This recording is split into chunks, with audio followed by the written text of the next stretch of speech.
Assalamualaikum warahmatullahi wabarakatuh. Kami dari kelompok 3 ingin menjelaskan chapter 17 tentang investment. Saya Andrea Putri dan dua rekan saya, Isnaini Rama dan Feus Piasika. Di sini ada accounting for financial asset. Itu aset finansial itu ada tiga. Yang pertama itu cash, yang kedua investasi ekuitas perusahaan lain, saham biasa atau saham preferred. Dan yang ketiga hak kontraktual untuk menerima kas dari pihak lain, yaitu loans, piutang, dan obligasi. ISB itu menghendaki agar perusahaan mengklasifikasi aset keuangan ke dalam dua kategori pengukuran, yaitu amortized cost dan fair value tergantung keadaan. Di sini ada dasar pengukuran. IFRS menghendaki agar perusahaan mengukur aset finansial berdasarkan kriteria.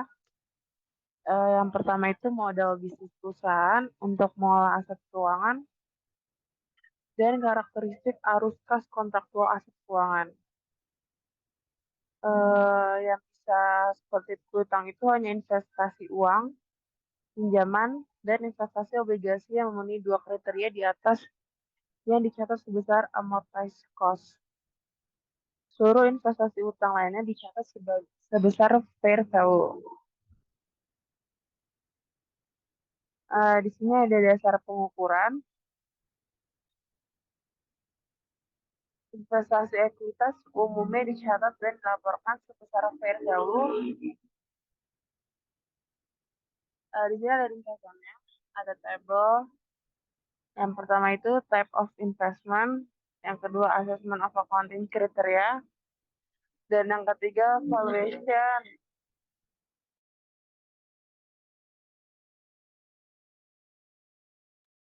Dan yang ketiga valuation approach. Jadi di debt section 1 itu kita ada meet business model, held for collection and contractual cash flow test, yaitu amortized cost, dan does not meet the business model test, not held for collection, fair value. Dan section 2-nya itu does not meet contractual cash flow test, fair value.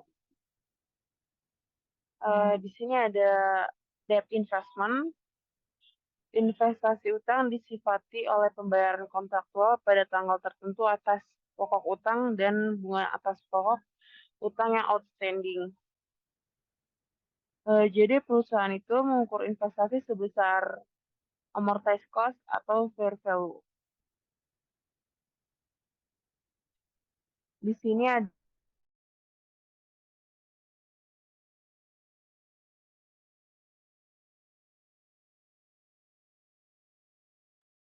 ada debt investment, amortized cost, ada ilustrasi. Pada tanggal 1 Januari 2011, Robinson Company membeli obligasi Evermaster Corporation yang memiliki nilai nominal sebesar $100.000 dan tingkat bunga 8%. Robinson membayar sebesar $92.278. Obligasi ini akan jatuh tempo pada tanggal 1 Januari tahun 2016 dan menghasilkan pendapatan bunga 10%. Bunga nominal yang dibayarkan setiap tanggal 1 Juli dan 1 Januari. Nama akun itu debt investment di debit 92.278 dan cashnya 92.278. Di sini ada tabel dari perusahaan yang tadi sebelumnya di soal ilustrasi tadi. Di sini ada 8% bonds purchase to yield 10%. Jadi di sini tertera date, cash receive, interest revenue, bond, discount amortization, carrying amount of bonds. Jadi tanggal 1 Januari itu uang masuknya itu ada sebesar 92.278.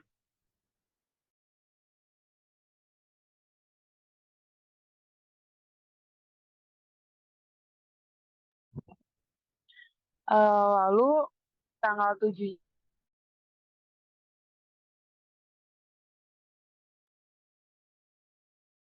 tanggal 7-nya itu kita menerima uang sebesar $4.000 dan interest revenue-nya sebesar 4.614 dan bond diskon amortization-nya itu $614.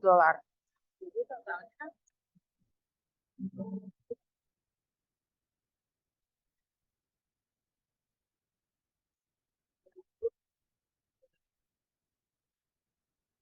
dolar ini dapat $4.000 ini dapat dari $150 dikali 0,8%.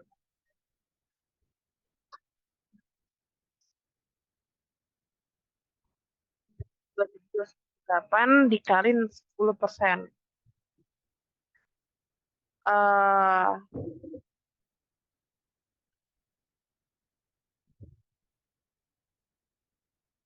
Di sini Robinson mencatat penerimaan bunga tengah tahunan pertama pada tanggal 1 Januari 2011 sebagai berikut. Tanggal 1 Juli 2011 kita mencatat jurnal cash pada debit itu $4.000, debt investment 614. Jadi interest revenue-nya 4.614 pada kredit. Tanggal 31 Desembernya karena kita mencatat piutang bunga, jadi nama akunnya itu interest receivable 4.000 debit, debt investment-nya sebesar 645. Jadi interest revenue-nya sebesar 4.645. Di sini ada laporan investasi obligasi sebesar amortized cost. Di sini ada tabel statement of financial position. Jadi long term investment-nya itu nama jurnal debt investment sebesar 93.537 dan current asset nama jurnalnya interest receivable sebesar 4.000. Jadi income statement itu yang tadi di tanggal 7 interest rate-nya sebesar 4.614 ditambah yang tanggal selanjutnya itu tanggal 1 Januari tahun 2012 sebesar 4.645. Jadi total interest revenue itu $9.259.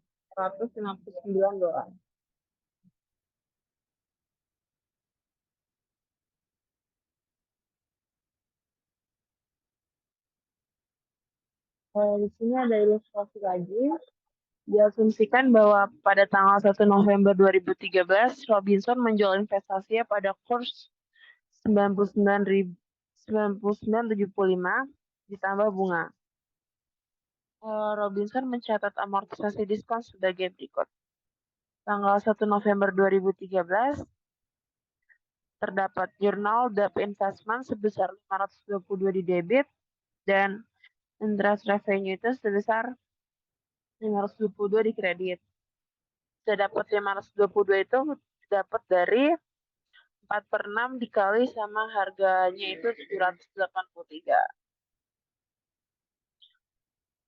Di sini ada perhitungan keuntungan atau kerugian realisasi. Di sini ada illustration selling price of bonds exclusive of accrued interest itu price-nya book value of bonds tanggal 1 November 2013. Amortized cost-nya tanggal Juli 1 2013 itu sebesar 95.671. Diskon amortisasi tanggal 1 Juli 2013 itu sampai tanggal 1 November 2013 sebesar $522. Jadi totalnya 96.193. Nah, gain of sale of bonds-nya itu hasilnya dapat dari exclusive of accrued interest dikurangin sama hasil yang diskon amortisasi. Jadi totalnya ada $3.557. Jadi cash-nya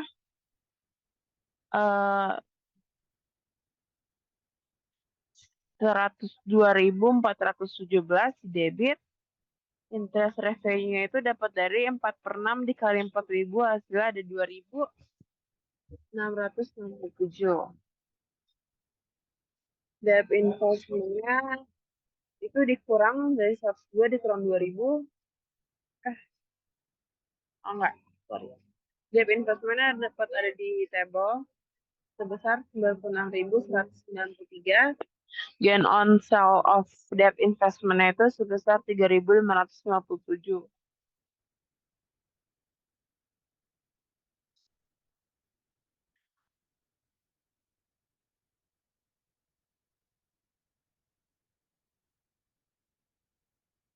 Di sini ada debt investment fair value.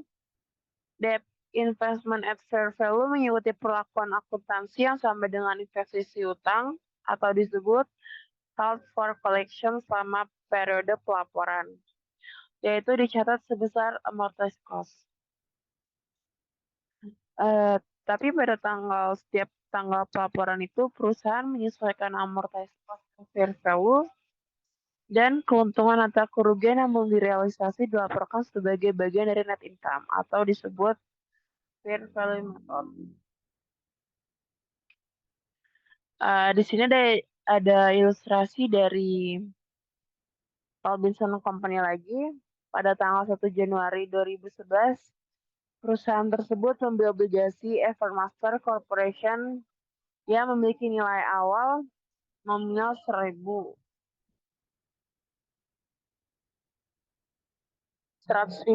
dan tingkat bunga 8%. Robinson membayar sebesar 92.278. Obligasi ini akan jatuh tempo tanggal 1 Januari 2016. Dan menghasilkan pendapatan bunga sebesar 10% bunga nominal dibayarkan setiap tanggal 1 Januari dan 1 Juli dan 1 Januari. Di sini ada jurnal yang pada oleh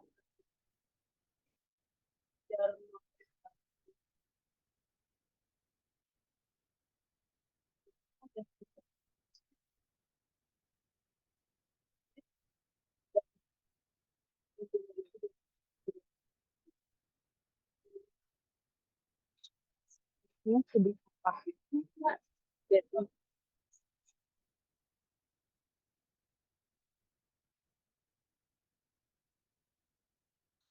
Jadi Desember 30 interest revenue sebesar 4.000 di debit dan debt investment sebesar 645.000 di kredit.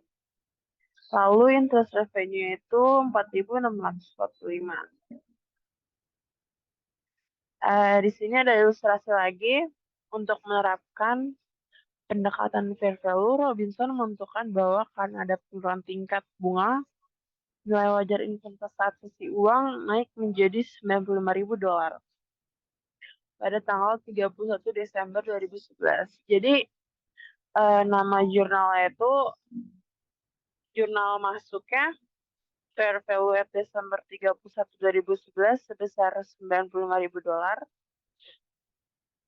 Amortized cost tanggal 31 Desember 2011 itu 93.537. Jadi unrealized holding gain or loss-nya itu totalnya 1.463 dapat dari fair value sama dikurangin amortized cost. Jadi nama jurnalnya itu Securities Fair Value Adjustment sebesar 1.463 di debit dan unrealized holding gain or loss income sebesar 1.463 di kredit.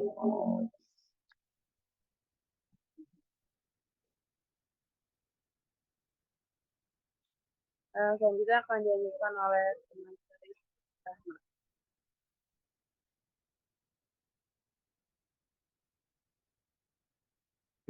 Selanjutnya akan dilanjutkan dengan teman saya Isnaidi Rahma.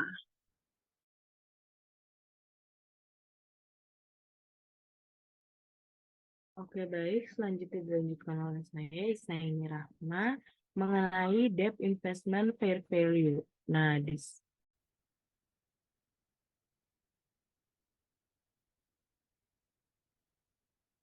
mengenai debt investment fair value ini, ada penyajian statement keuangannya diilustrasikan oleh gambar 17 strip 6, yang di mana penulisan statement keuangannya yaitu investment.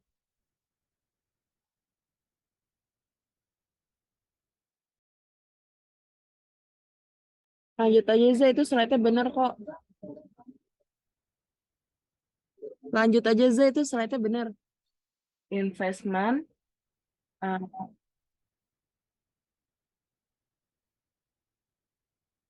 iya, oke. Di sini ada statement financial position-nya, diilustrasikan dengan gambar 17 strip 8. Penulisannya yaitu untuk bagian investasi atau investment, ada debt investment sebesar $94.000. Dengan di bagian current asset ada interest receivable sebesar $4.000. Nah, lalu di income statement-nya kita tulis nih, ada pemasukan lain dan juga beban, yaitu ada interest revenue sebesar 9.388 dari 4.677 ditambah 4.711, dan juga ada unrealized holding gain or loss sebesar 2.288. Nah, di sini posisi unrealized holding-nya itu sebagai loss ya, karena ini menjadi pengurang. Oke, next.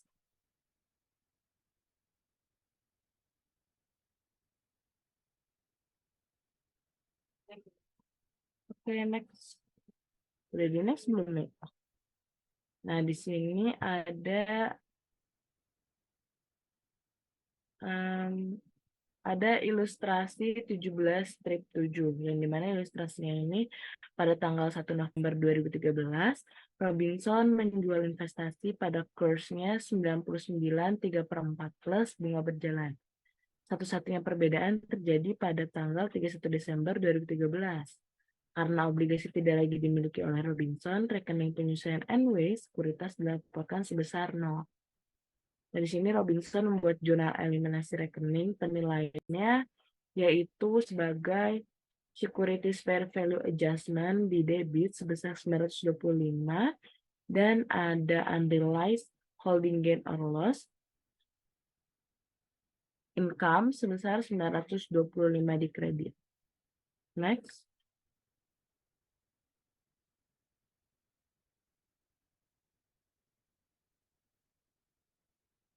Oke, lalu untuk di bagian income effect on debt investment dari 2011 hingga 2013, kita catat ada fair value-nya nih. Ada bagian interest, gain on sale, unrealized gain, dan juga totalnya. Di sini kita tulis interestnya ada di awal $9.259. Yang kedua ada di 9.388 dan diilustrasikan sebagai tahun 2013, yaitu sebesar interestnya 7.935. Nah, total interestnya kita dapatkan 26.582. Nah, gain on sale-nya ini pada 2011 dan 2012 sebesar $0. Pada 2013 ada gain on sale sebesar 3.557. Lalu pada unrealized gain, ya ini loss di awal 2011 itu sebesar 1.463, lalu di 2012 menjadi pengurang sebesar 2.388, lalu ditambah lagi pada 2013 sebesar 925. Kita dapatkan totalnya 0. Lalu untuk total keseluruhan kita dapatkan hasil 30.139. Untuk harga yang diamortisasi atau amortized cost, ini untuk perhitungan 2011 ada interest sebesar 9.259, gainnya 0, unrealized gain-nya 0, totalnya 9259. Tahun 2012, interestnya 9388, gain on sale-nya 0, unrealized gain-nya 0, totalnya 9388. Terus di tahun ketiga pada 2013 ada interestnya 7935 dengan gain on sale-nya 3.587, unrealized gain-nya 0 dengan total 11.492. Kita dapatkan total interest sama seperti sebelumnya 26582, gain on sale sama 3557, unrealized gain-nya 0 dengan total 30.139. Next.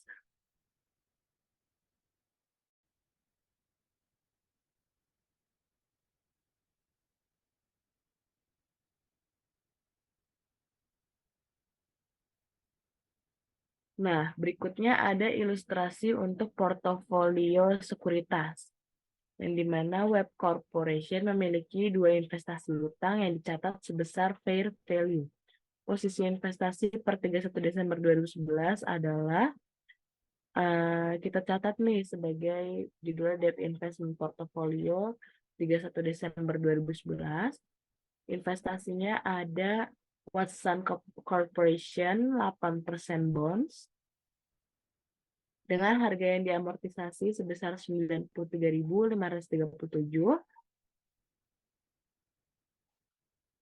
fair value-nya 103.600, dengan unrealized gain kita dapatkan sebesar 10.063.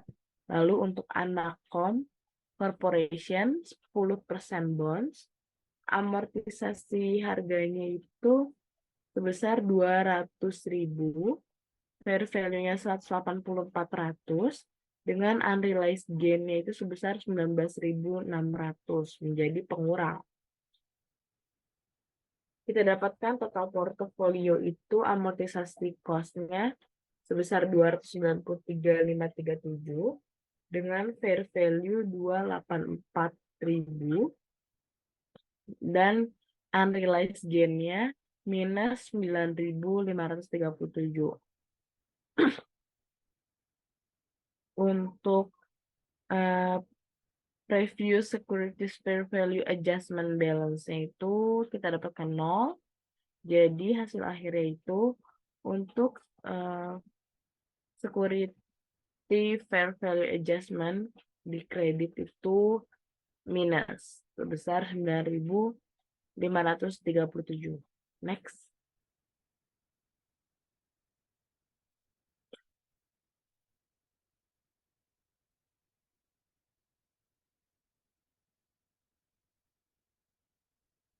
Oke. Di sini kita masih soal web dan perusahaan web untuk portofolio sekuritas, yang dimana web ini membuat jurnal penyesuaian pada tanggal 31 Desember 2011 untuk mencatat penurunan nilai dan untuk mencatat rugi, yaitu dia tulis jurnalnya sekuritas fair value adjustment di debit sebesar 9.537 dengan unrealized holding gain or loss income sebesar 9.537 di kredit. Next.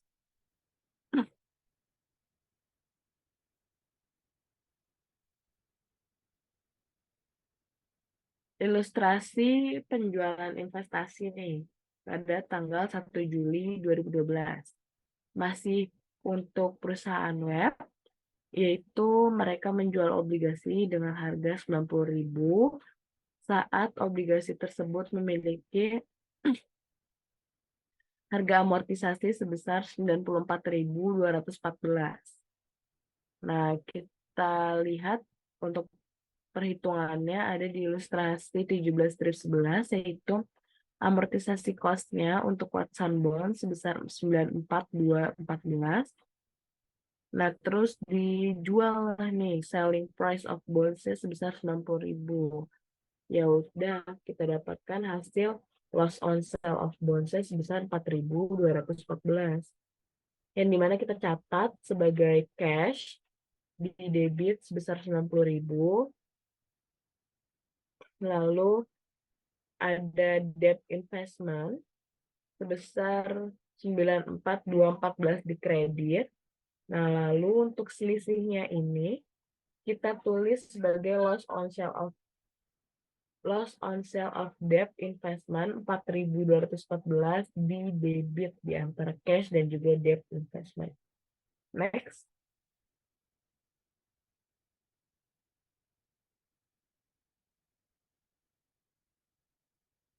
Nah, ini adalah penyajian statement keuangan. Statementnya ini diilustrasikan sebagai gambar 17/13 yang dimana finansial posisinya itu untuk investment kita tulis sebagai debt investment at fair value sebesar 195.000. Lalu current asetnya ada interest receivable. Di income statementnya ada other income and expense, ada interest revenue, ada loss on sale of investment, dan juga ada unrealized gain or loss. Okay, next.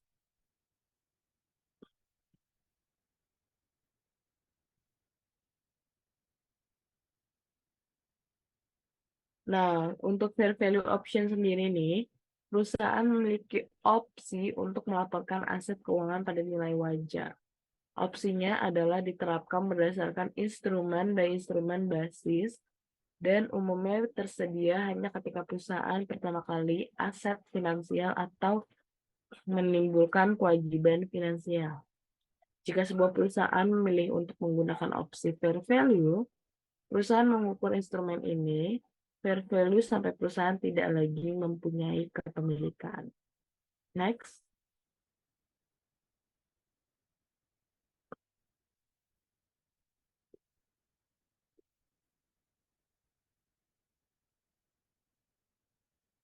Untuk fair value option sendiri diilustrasikan sebagai Hardy Company membeli obligasi yang dikeluarkan oleh German Central Bank.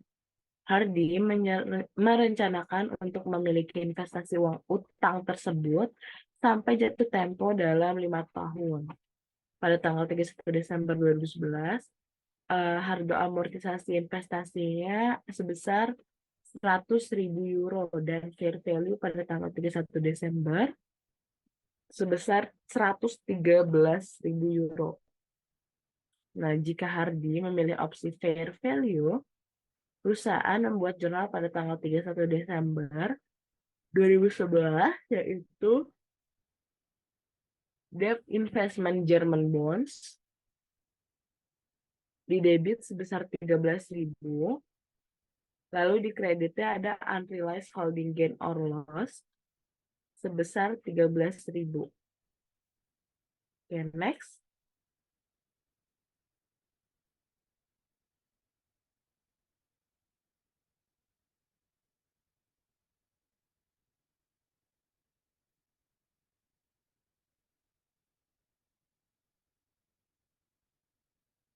Loh, kok habis?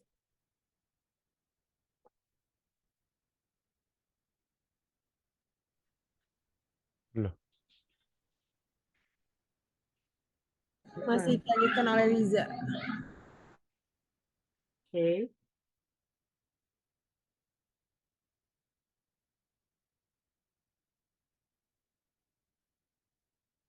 Mana nih? Belum keluar.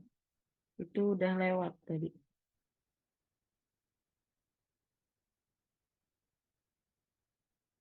Udah slide berapa tadi?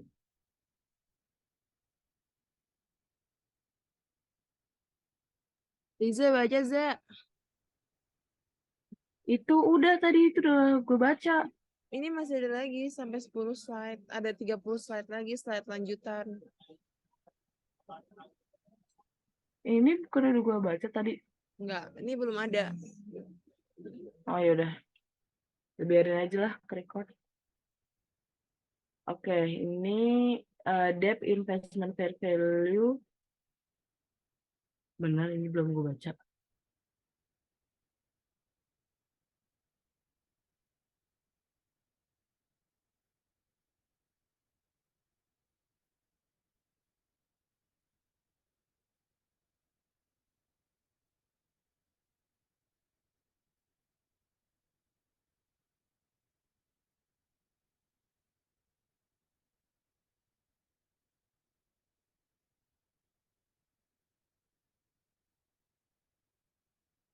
Oke,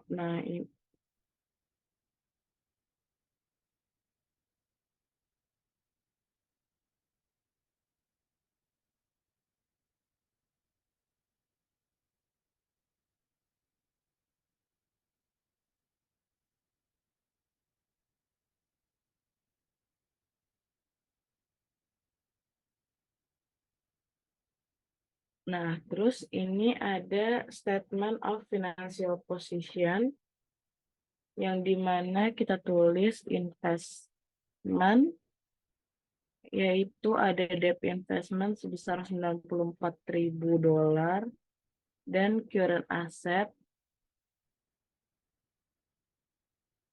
ada interest receivable sebesar 4.000. Lalu di income statement-nya ada other income and expense, yaitu ada interest revenue sebesar 9388 dari 4677 ditambah 4711. Lalu ada unrealized holding gain or loss sebesar 2388 dan 2388 ini sebagai loss atau pengurang dari income statement tersebut. Next.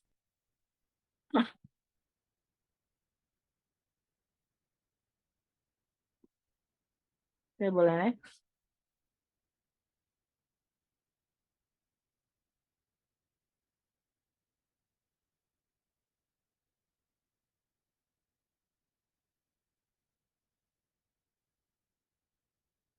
Mana nih?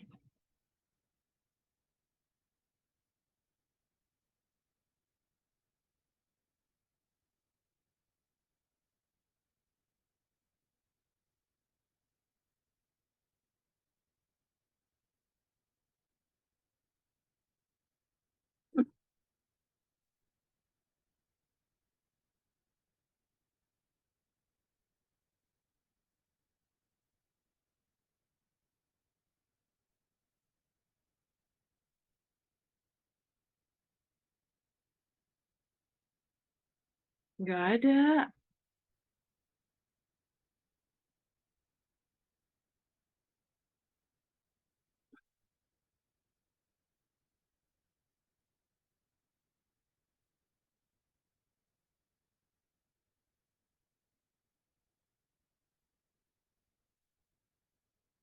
Udah ada belum? Nah, ini kan beda. Tadi tuh bener-bener slide 2. Nah,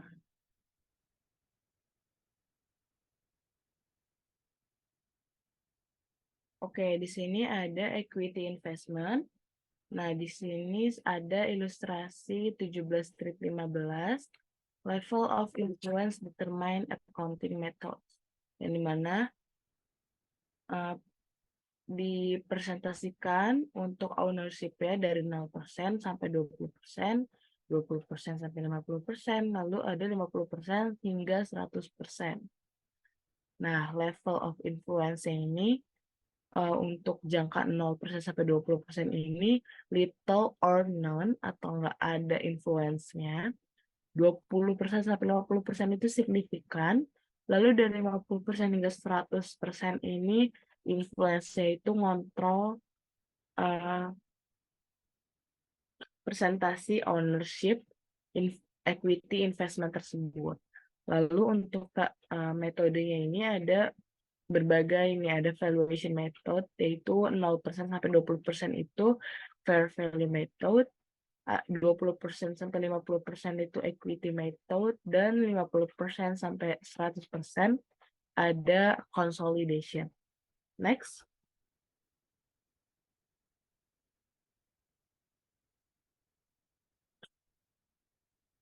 Lalu untuk di ilustrasi 17-16 ini ada rangkuman sedikit perihal accounting dan reporting untuk equity investment dalam kategorinya ini.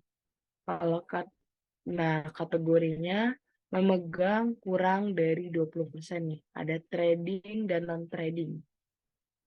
Valuation-nya mau trading dan non-trading itu fair value.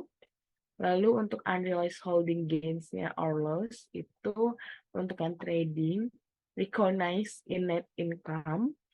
Jadi merekonisasinya itu di net income, kalau non trading itu di other comprehensive income dan sebagai separate component dalam ekuitas. Nah, lalu untuk di bagian trading ini other income effect-nya ini ada dividen declare, entah gains atau loss di sell-nya. Lalu kalau dengan trading ini juga sama, dividennya dideklarasikan sebagai gains atau loss dari shell-nya. Lalu ada kategori holding pemegang di antara 20% dan juga 50%. Valuasinya ini kan sebagai ekuitas. Dan untuk unrealized holding gains or loss ini not recognized. Dan untuk bagian other income effect-nya ini proportionate share of investee net income. Kalau holding more than 50% atau memegang lebih ekuitas lebih dari 50% ini kan valuasinya consolidation. Sedangkan unrealized holding gains or loss-nya tidak di-recognize dan other income effect-nya itu not applicable. Next.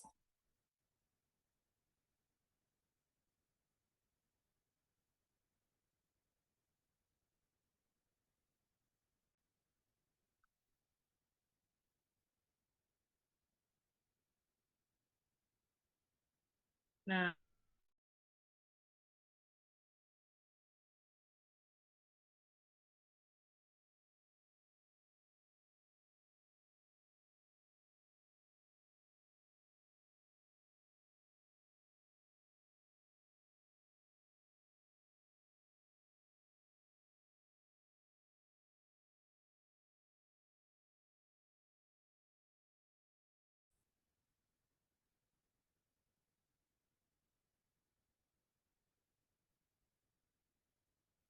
jadi next belum.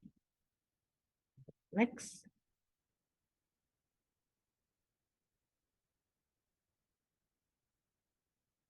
Mana?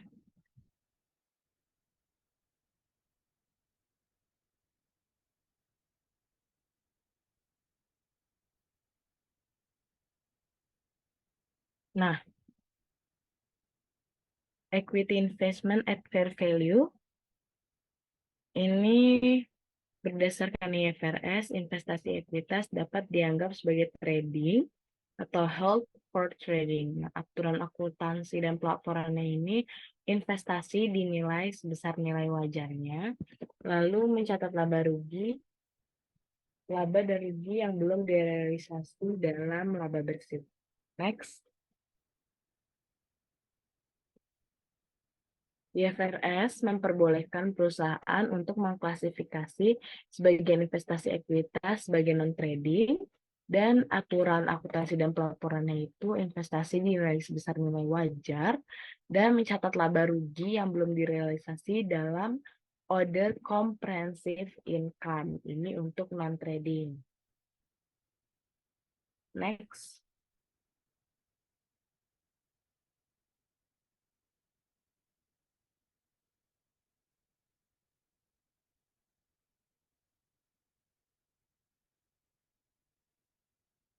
Nah, di sini ada ilustrasi untuk equity investment at fair value, yang dimana pada tanggal 3 November 2011, Republic Corporation membeli saham biasa nih, 3 perusahaan yang porsinya kurang dari 20% dari total kepemilikan.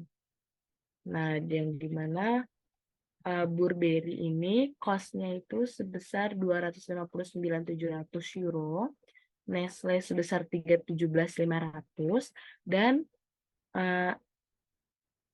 ST Regis Pulp Co sebesar 141.350 dengan total cost-nya 718.550 euro. Nah, karena pembelian ini Republik mencatat investasi sebagai Next.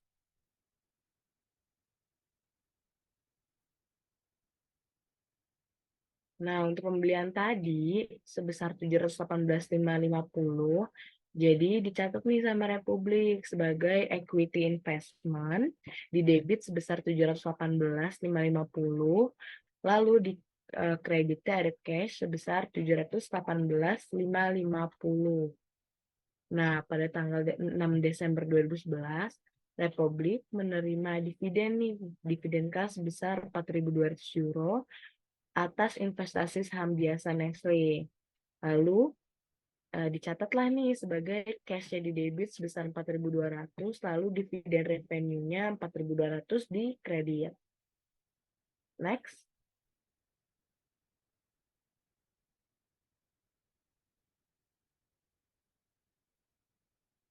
Nah, lalu pada tanggal 31 Desember 2011, portofolio investasi sekuritas memiliki nilai buku dan nilai wajarnya seperti yang diilustrasikan oleh 17/17, yang dimana investasinya kan ada Burberry, Nestle, dan juga Regis Pulp.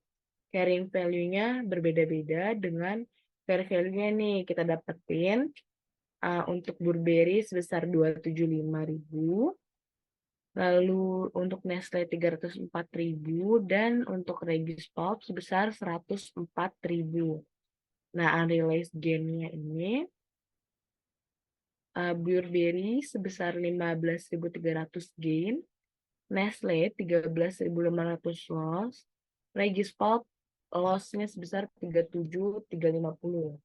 Jadi total portofolionya ini carrying value-nya 718.550, fair value-nya 683.000, dan unrealized gain-nya kita dapatkan loss sebesar 35.550. Jadi previous securities fair value adjustment balance-nya 0, dan securities fair value adjustment-nya itu karena loss 35.550 kita taruh di kredit. Next. Selanjutnya akan dilanjutkan oleh Feus Grasika. Baik, terima kasih. Oke, selanjutnya melanjutkan dari Isma ini, seperti kita lihat layar, bahwasanya di sini dari ilustrasi 17, strip 17, ada equity investment at fair value, yang dimana di sini kita diminta untuk membuat equity investment portfolio pada Desember 31, 2011. Untuk investmentnya, akun itu ada Burberry, ada Nestle, kemudian ada Regis Pulp Co, kemudian juga untuk carrying value untuk Burberry itu 259.700. Kemudian untuk fair value-nya 275.000. Kemudian untuk unrealized atau gain loss-nya itu carrying value pada Burberry dikurangi dengan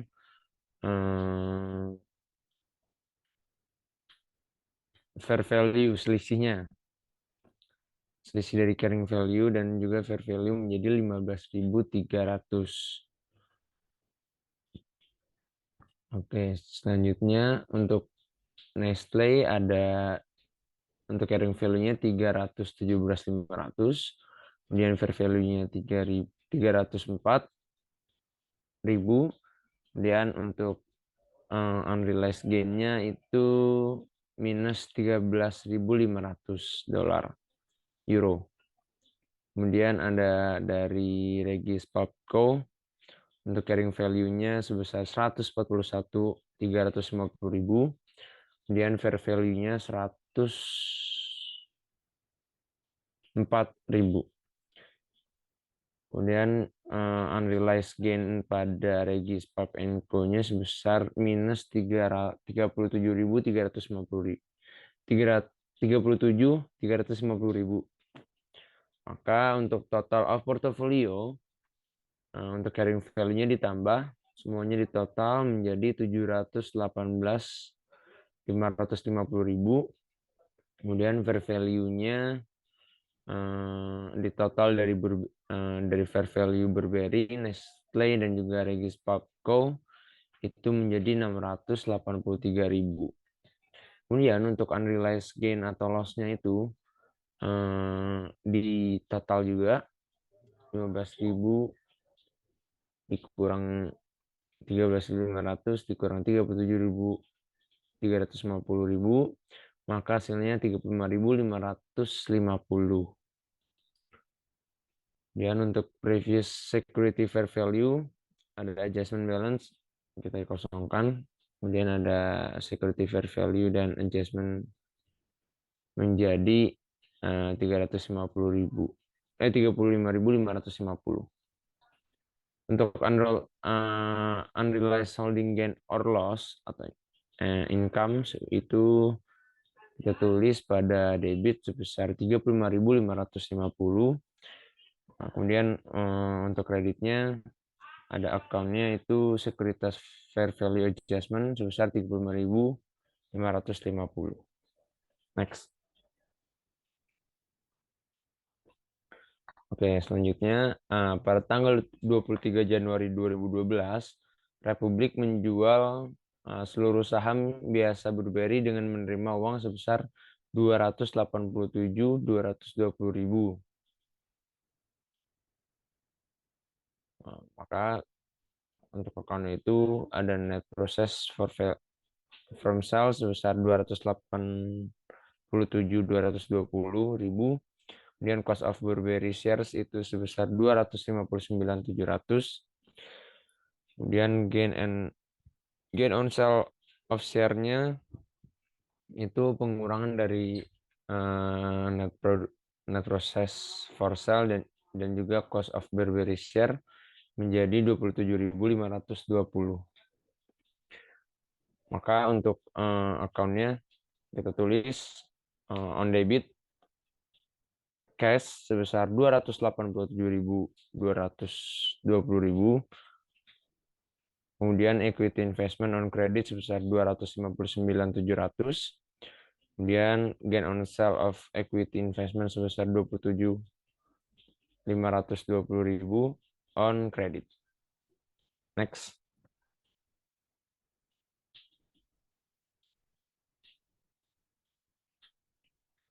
Oke, selanjutnya jika pada tanggal 10 Februari 2011 Republik membeli saham biasa Continental Trucking seharga 250.000 dengan 20.000 lembar seharga 12,75 per lembar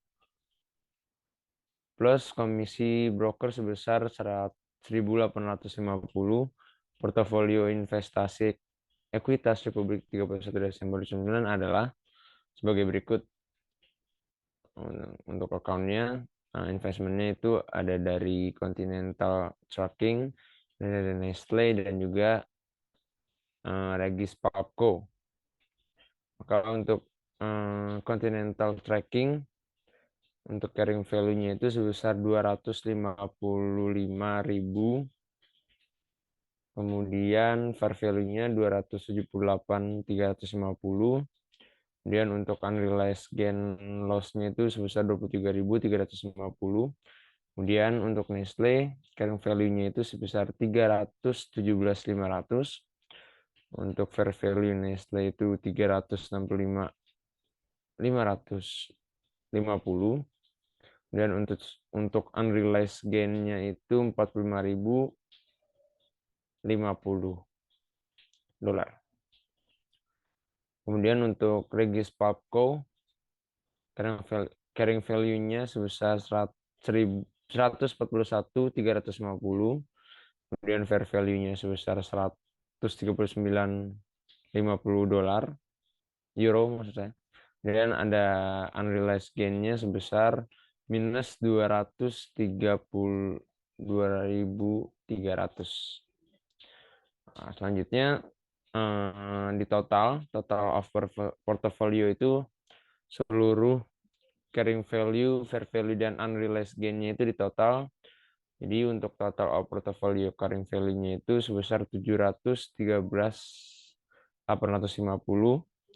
Untuk fair value-nya 278.350 ditambah dengan 362.550 ditambah dengan 139.50, maka hasilnya menjadi 779.950 dolar. Dan untuk unrealized gain atau loss di total juga sama 23.350 ditambah dengan 45.050 dikurang dengan 2.300, maka hasilnya menjadi 66.100. Selanjutnya untuk preferred securities fair value adjustment balance kredit sebesar 35.550 minus. Kemudian untuk sekuritas fair value adjustment sebesar 1.650 euro. Next.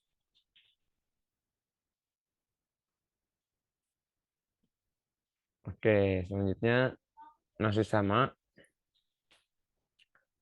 Untuk sekuritas fair value adjustment, account-nya di debit sebesar 101.650, kemudian di kredit ada account-nya itu unrealized holding gain or loss income sebesar 101.650. Next.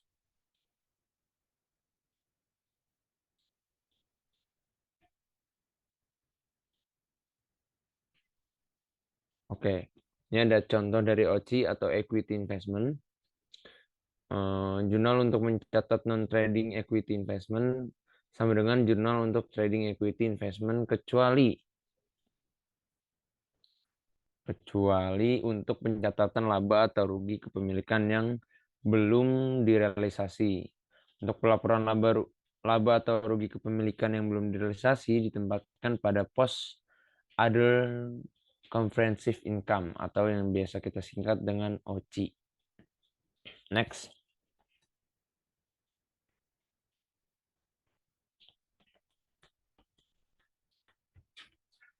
Seperti bisa lihat di layar, bahwasanya di sini ada ilustrasi. Pada tanggal 10 Desember 2011, Republic Corporate membeli 1.000 lembar saham Halftone Company dengan harga 20,75 dolar per lembar. Total cost-nya itu jadi 20,750. Untuk porsi investasi ini kurang dari 20% dari total saham invest. Kemudian Halfthorne adalah distributor produk yang dihasilkan oleh Republik di lokasi tertentu yang aturan hukumnya menghendaki jenjang kepemilikan saham minimum. Investasi pada Halfthorne telah memenuhi aturan tersebut. Republik memperlakukan investasi sebesar nilai wajar. Maka untuk jurnalnya kita catat equity investment sebesar 20.750 on debit, kemudian cash-nya on credit sebesar 20.750. Next.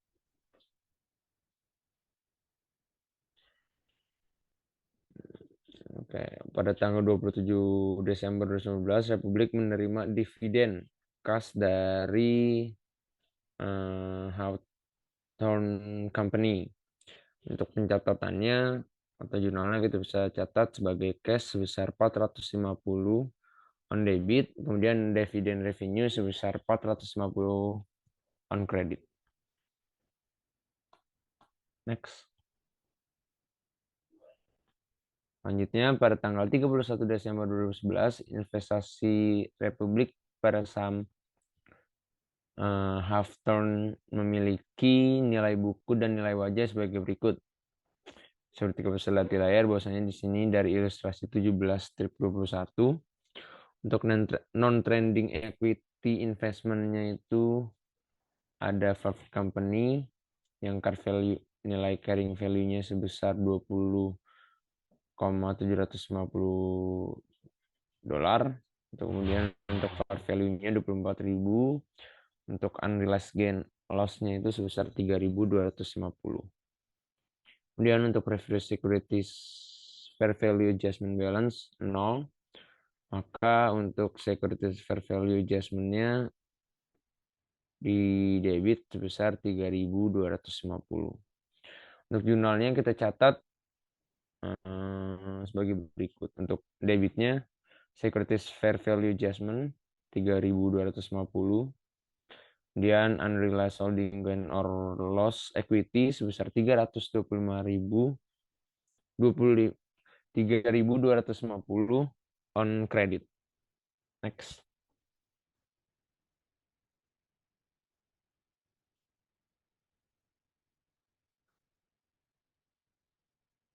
Oke.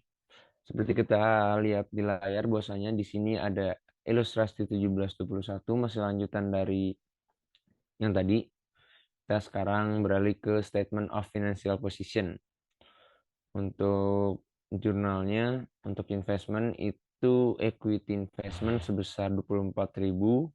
Kemudian equity-nya ada accumulated other comprehensive gain sebesar 3.250.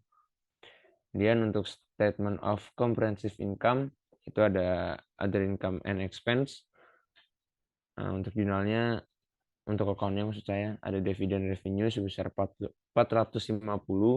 Kemudian other comprehensive income ada unrealized holding gain sebesar 3.250.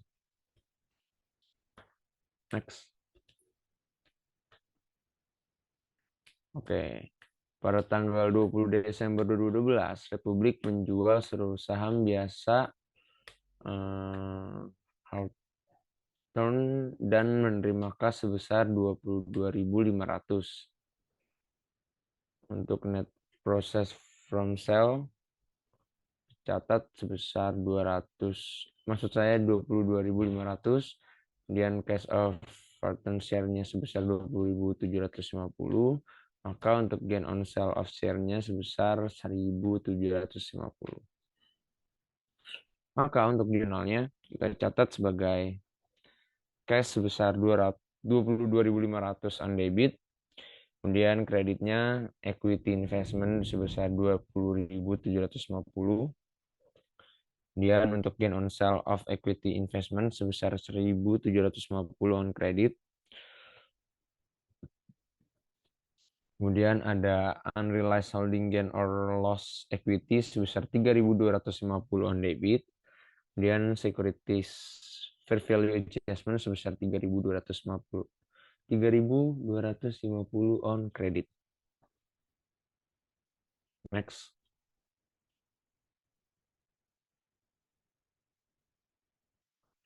Oke, sebuah investasi langsung atau tidak langsung sebesar 20.000 atau lebih seharusnya berakibat pada anggapan bahwa jika tidak ada bukti yang bertentangan, seorang investor memiliki kemampuan untuk mengeksersis signifikan influence pada sebuah investasi. Dalam hal signifikan influence, investor harus memperlakukan investasi menggunakan equity method atau metode equity. Next.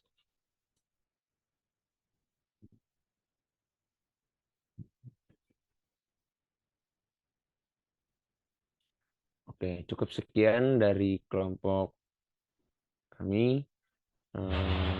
Jika ada kesalahan kata, mohon dimaafkan. Semoga selebihnya, semoga apa yang kami sudah sampaikan dapat bermanfaat bagi kehidupan sehari teman-teman. Terima kasih. Assalamualaikum warahmatullahi wabarakatuh. Aduh, terima kasih semua.